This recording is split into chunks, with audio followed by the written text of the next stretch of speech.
الحمد لله حمد الشاكرين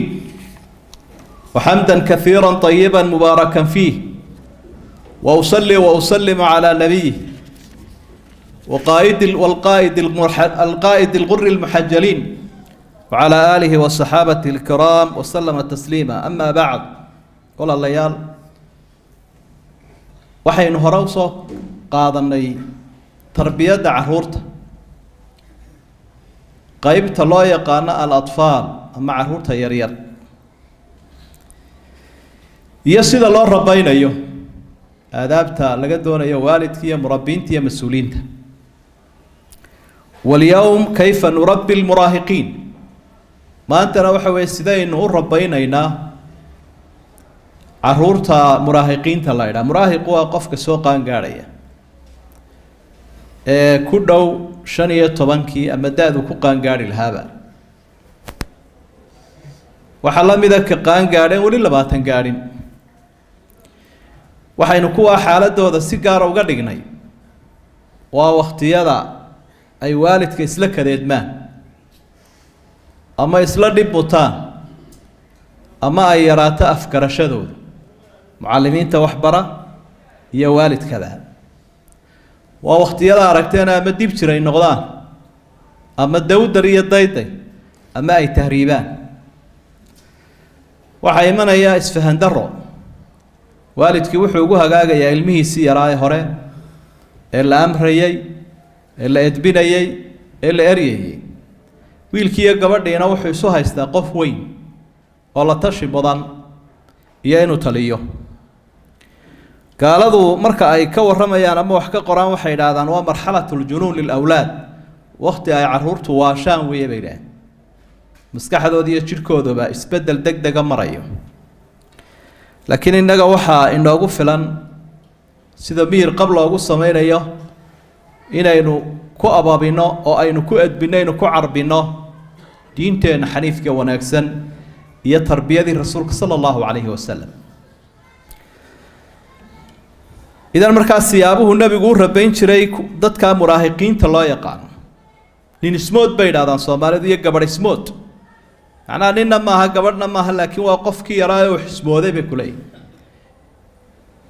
أو مركز والد كيس كسوة تاجي يا معلمك بلاد السيابة هلو جهين كره الله عربين كره الله قبن كره الله قات كان كره حديث كم باين تصالة وقصوا قادنينا وحديث صحيحة ومن حديث أبي أمامة مسند الإمام أحمد كسوغان حديث كاوحين وكفى إذا استنينا شيء الله يقانا التربية بالحوار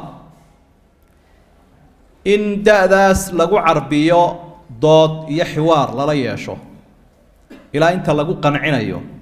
مركا قلبي يسال قنعينا إلا تشهيو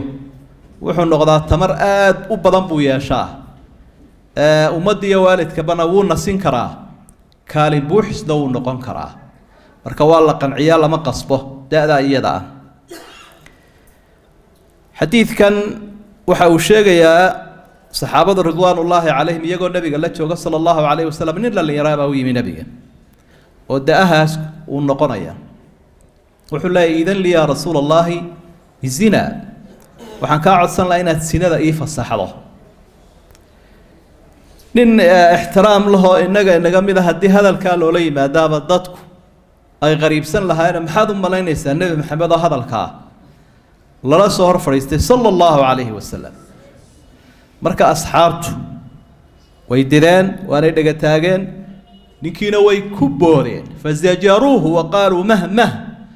inta ku boodeen bay huruufeenay u hanjabeen saydan aamus waxaad sheegayso ka aamus nabiga waxa hulayman رسول الله محمد صلى الله عليه وسلم يسقى إيجانا عربينايا يسقينا جهينايا وسود ويا وحول فريسة مركزان النبي عليه الصلاة والسلام سؤاله صار لك الشنعة وحول مئات تعيش هاي السنة ذا إلا قصة ما يهو يدا ما يبني ما يا إلى هاي يقدقو كي لقو قفرا لها جعلني الله فداءك hooyaday lama jecli haddaba dadkuna lama jeclo hooyooyinkooda وسؤالي مر لبعض وحول مئات عشرة هاي سنة مئات لا عشرة إن لفصحوا إن أنت هذا اللي قبل أبوه هذا الشيء ما يقول لما تشعل إلى هاي يقول كافرته هذا بدت تكون هبله هذا لما تشعل مئات لا عشرة هاي ولا شيء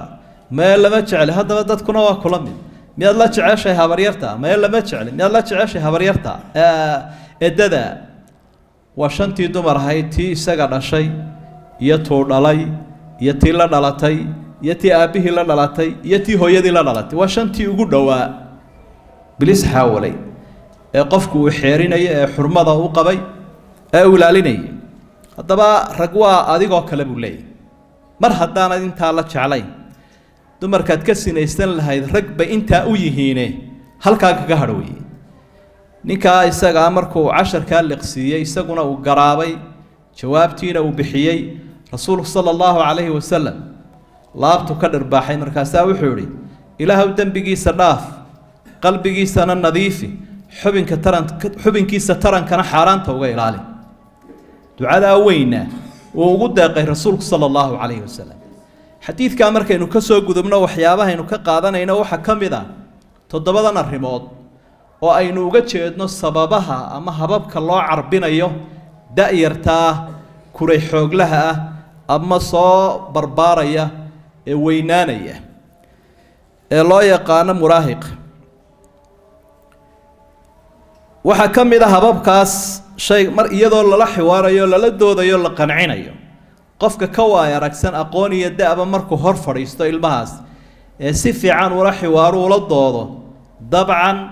قفك والدك أما معلمك هو كبدين دونا وحكوك الرفق والإحسان بالأمان الرفق والإحساس بالأمان المها يرينو الدريمو إلا أننا حريصنا أيو دودا للدود ينا نبت قليا وكوهايستو marka hadduu dareemo naxariis waxay ka faa'iidatahay inuu furfurmayo oo aanu fogaanayn hadduu ammaan dareemo inaan loo caga juglaynaynin oo markuu wax sheego aan la xidhayn oo la dilayninna raayigiisu cabiri karaya waana taa ilaahay uu ku ammaanay nabiga ninkana uu kula dhaqmayo iyadoo raggu huruufay haddana rasuulku soo dhawow buu leeyahay fabima raxmatin min allahi linta lahu walaw kunta fadan ghaliida alqalbi lanfaduu min xawlik naxariista ilaahay uu ku siiyay dadku kugu soo xoomeen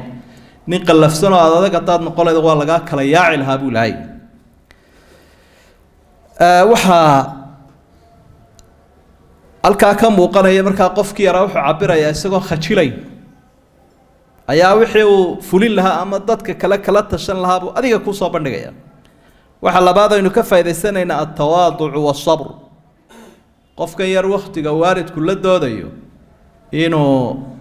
una sabro waxa uu sheegayo qof kasta oo la haruuninaya waa la mid ah tawaaducna jira kibir la'aan oo rasuulku ma kaana xiwaaruhu ma'a tarafu'i nafsi wal istighfaaf nabigu markuu ninka la hadlay iskama weyneynin kumana jeesay marka inagu daayarta waynu ku dheeldheelnaa waanad iska weyneynaysaa marka uu ka xidhanaya wixii uu ku sheegi lahaa ilaahay baa wuxuu waqfid janaaxaka liman ittaba'aka min almu'miniin ودبعسنو dadka ku raacay muuminiinta ah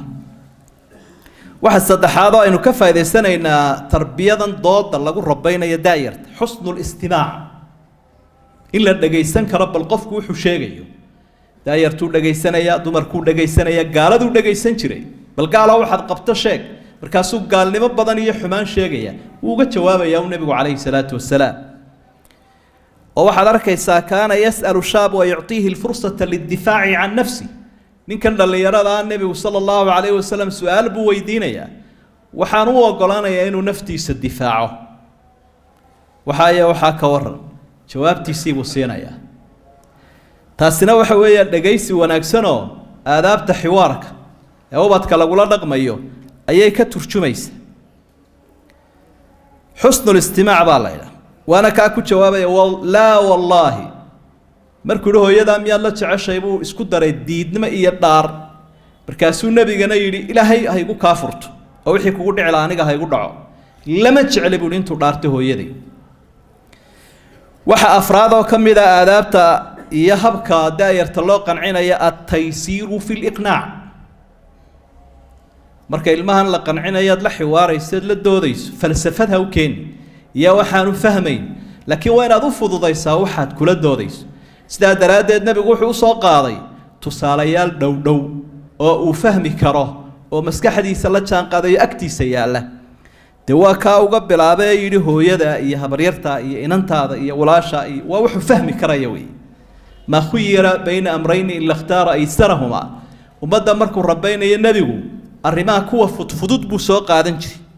marka fakaana xiwaaruhu bima laa yadacu shak markuu ninkan la doodayo dooda nebigu daliil weyn bay wadataa in waxba reebayn dee daliilkiiba isaga ayuu ka keenay doodta ugu mudaneed ku guulaysataana waxa weeye ta jawaabteeda uu bixiyo qofka aad la doodaysa ninkii daayartaaba ka jawaabayba intuu nebigu jawaabi lahaa atuxibuhu liyumbik buu laga bilaabay hooyadaa miyaad la jecesha isagii baa jawaabtii bixiyey maxaa kale lagu noqonayaa ninkanoo qura maaha saasuu ummaddana ula dhaqmayay nebigu sala allahu calayhi wasalam dadka cawaamka reer baadiyaha qof waliba wuxuu fahmi karayo oo tusaale ah oo qiyaas musaawiya ama awlawiya ayuu u dhiibi jiray ninbaa maalmaha ka mida nebi maxamed u yimi sala allahu calayhi wasalam ninkaasi wuxuu leeyahay xaaskaygii ilmo madow bay dhashay aniguna waan cadday islaantuna way cadday talowkani xagguu ka yimi weeye rasuulku su-aal buu weydiiyey sala allahu calayhi wasalam wuxuu uhi geel miyaad leedahay haa midabkiisu waa noocma waa casaan miyuu ku jiraa midaan casaan ahayn oo awraqa madow bacad oo kale suuhi haa wuu ku jiraa xagguu kaasi ka yimi buuri dee waxaa laga yaabaa buuri awrdhaliyo hore inay jirto oo awow hore uu raacay haddaba kanna waxaa laga yaabaa buuri inuu awow hore raacay muxuu odhanayaa ma biology buu la soo baxayaa kitaabkii biology iyo cilmul xayaaga ma hayo ninka reer miigi fastaslama wuu isdhiibayo dee waa run buuri haddaa sidaasunbaa laga yaabaa inuu la mid yahay oo ilmihiisii midooba halkaasu ku qaatay maalin tusaale saddexaad rasuulku sala allahu calayhi wasalam ummaddu waaniyeyo waxau ihi laa cadwa walaa tiyara war waxna yaan la sharaysanin waxna yaan la baasaysanina cudurka iyo caafimaadkaba ilaahay baa keena nin baa nebiga su-aal weydiiyo wuxuu ihi reer miyiga had iyo jeer dhiiranaa su-aalaha u badnaa asxaabtuna way ka faa'idaysan jireen wuxuu ihi waxaa dhacda geelu inuu meel iska joogo eeganahoo cosabahoo wanaagsanoo awrun baa soo dhex gelaya cadho leh geeliba wada cadhoobaya marka su-aashiisu waxay u taallaa sawka kaniba geeli cadheeyey miyaan la karaahiyeysanaynin oo aan la sharaysanayn wuu soo gaabiyey nebigu wuxuu ihi faman acda alawal ka hore isaga yaa cadheeyey ilaa musalsal haddii kan mid cadheeyey mid kale sii qaadsiiyey mid kale qaadsiiyey meelun bay cadhadu ka soo bilaabantay ka u horreeyaa ku bilaabay buuri halkaasuu ku aamusay marka taasoo kale tusaale inoo tahayoo waayeelka iyo caamada iyo caruurta iyo marka wax loo sheegayo waa taysiir baa loo baahanya fi liqnaac marka la qancinayo haddaad falsafada iyo meelo dheer uga soo wareegto talufu min baciid waxba fahmi maayo wixiina ka fuqi maayaan waxa shanaadoo ka mida tarbiyada noocana ictaa'u lhadiya qofkii dadku ay uga haysteen inuu qaldamay qowlkan xun ku dhawaaqay in wax la siiyaba muxuu siiyey nebigu calayhi salaatu wasalaam dee isagaa yidhi tahaabu taxaab xadiidkii xasanka ah waxayse siiyo wayd isku jeclaan doontaan acdamu hadiya hadiyadda weynuu ninkan siiye waxa weeye an yadribahu qalbahu an yadriba qalbahu ducaaan watadarucan ila allahi lahu bilhidaaya waa inuu dee nebigu u duceeyey gacantiisa shariifkaana gaadhsiiyey soona dhoweeyey duco ka weyn maad garan duco ka weyni ma jirto waxaa lixaad oo aynu halkan ka faa'iidaysanaynaa axsanu shayin lilmuraahiqi iqnaacuhu bilcifaaf hababkaynu caruurta u carbinayno kuwayaalaha ugu muhiimsan bay ka mid yihiin in lagu carbiyo cafiifnimada dhowrsoonaanta shahwadooda iyo baahidooda dareenkooda jinsiga ahi ragguna raggu dumar u baahan yihin dumarkuna rag u baahan yihin wakhtiyada fawraan bay leedahay kicitaan badan baa jira ilmaha xaraaradiisu cerkay maraysa wakhtigaa in casharo badan oo cifada ku saabsan loo dhigo weeye siduu dhowrsoonaan lahaa sinadu ceebtay leedahay xaaraanta iyo xumaanteeda cadaabka ka dhasha aakhire iyo adduunyadaba fadeexadda sumcad xumada sharaftuu dhowranayo ilmihii waa in cafiifnimadii lagu carbiyaa halkay gaaladu ceebta ku carbiyaan ay yidhaahdaan caruurtu ha iskala sii qabsadaan oo dugsiyada dhexeeya ha kusii tijaabiyaan waxaan oo qofka cafiifka ana waaba lala yaabaaba oo waxaa la yidhaahdaa qolada cilmu nafsigaa loo geeyaa inantu hadday cafiifad hadday tiraa weligay nin maan arag waxa la leeyahay maskaxiyan baa wax uga dhimayne dhakhtarka cilmu nafsiga ha loo geeyo inaguna taa cagsigeedaynu nahay oo sidaa nebigu ku carbinayo ninkan uguna ducaynayo caruurta marka horeba marxaladdaa markay marayaan waxyaabaha aada loogala hadlaya ku jirta cafiifnimadu waalidkuna uu ka xishoodaa sax maaha laakiin waa in loo sheegaa mushkiladda noocana ee uu qarsan lahaa ama qaar kale ka dhaadhicin lahaayeen wuxuu ka yeeli lahaa liannahu akhdaru waa min akhdari aslixati ibliis hubabka ugu adagu shaydaanku insaanka lumintiisa u isticmaalay ka mid tahay baahida dareenkaa jinsiga ah ilaahay baa subxaanahu watacaala ummadoo dhan abra istixfaafkaasa wuxu uhi walyastacfifi aladiina laa yajiduuna nikaaxan xataa yugniyahum allahu min fadli قل للمؤمنين يغضوا من أبصارهم ويحفظوا فروجهم وقل للمؤمنات يغضضن من أبصارهن ويحفظن فروجهن ومضى الشيء وأمر إن إيشودنا حاران تك إلاليا إبتودي عورودنا حاران تك إلاليا الروين وي ومضى هلك أيمانتا كتشبتوي قيسسكي كحمادين قربكي كحمادين لقبا باي إن عيبت إيه السنة وحادي يضدك الله قد يقول لقو ابتلايو waxyaabaha aynu daayartaa kula dadaalayno xadiidkan ka qaadanayno waxa weeye xirsun cala alhidaaya inaynu kula dadaalno hanuunka sidoo ilmuhu hanuunaya oo ilaahay xaqiisa u garanaya oo ilaahay uga xishoonaya markaas waalidkii ummadaba ka xishoon doona cilmi maadiyuhum baynu ku kilkilinaa inagu oo aynu islaana ilmuhu doctor soo noqdo ama engineer ha noqdo bal arsaaqad weyn ha raadsado laakiin ilmaha lagalama hadlayo sida tawxiidka iyo akhlaaqiyadka iyo dhaqanka loogu ababiyaa ilaa intuu arrinkiisu adkaanayo sinna almuraahaqa gaadhayo marka haddii hanuunkaa lagula dadaali waayo qof goordha wuxuu noqonayaa maca tacliintiisa maadiga qof halowsanoo aan kaa farxinina kaa naxiya lidaalik baa rasuulku sala allahu calayhi wasalam ducada ninkan uu ducaynaya waa hanuunka marka inaguna ubadka hanuun baynu ugu ducaynaynaa hanuun baynu baraynaa hanuun baynu ku ababinaynaa diinta ilaahay subxaanahu watacaala marka toddobada arrimood waa aadaabtii iyo habkii xiwaarka ee lagula dhaqmayay da'yarta soo koraysa ee dhaafay wakhtiga ay yaryaraayeen inta u dhaxaysa 13 teenage-ka intana yidhaahdaan 13 ilaa 20 inaha markaasaa ilmihii uu kugu xidhmayaa ku aaminayaa kaa tala qaadanaya waxna ku bidaya haddii laakiin madaxa la isku dhufto la isweydaarto kala yaac bay ku dambaynaysaa inuu kaa tahriibu kaafir dhalo ummado kale ku biiro oo ka hadhowtana waalidku habaaro oo uu dhaa kan ilaahu yaa kaa reeba subax xubadiisa marka halkaa waxaynu ka arkaynaa in badan baa gaaladu ay wax sheegaan ay wax qoraan qofka muslimkii markuu diintiisa wax ka yaqaano dalkiisa iyo dadkiisa iyo ubadkiisa siduu u hogaaminayo mar walba wuxuu ka qaadanayaa hogaamintii nabi maxamed sallallahu alayhi wasallam allah inagu hanuuniyo allahumma arina alhaqqa haqqan warzuqna ittibaa'a wa arina albaatila baatilan warzuqna ijtinaba ربنا لا تزغ قلوبنا بعد إذ هديتنا وهب لنا من لدنك رحمة إنك أنت الوهاب اللهم انصر الإسلام والمسلمين اللهم انصر المستضعفين في سبيلك في كل مكان يا أرحم الراحمين اللهم أسقنا الغيث والرحمة ولا تجعلنا من القانطين اللهم إنك كنت غفارا فأرسل السماء علينا مدرارا اللهم أرسل السماء علينا مدرارا اللهم أرسل السماء علينا مدرارا وآخر دعوانا أن الحمد لله رب العالمين فستذكرون ما أقول لكم وأفوض أمري إلى الله إن الله بصير بالعباد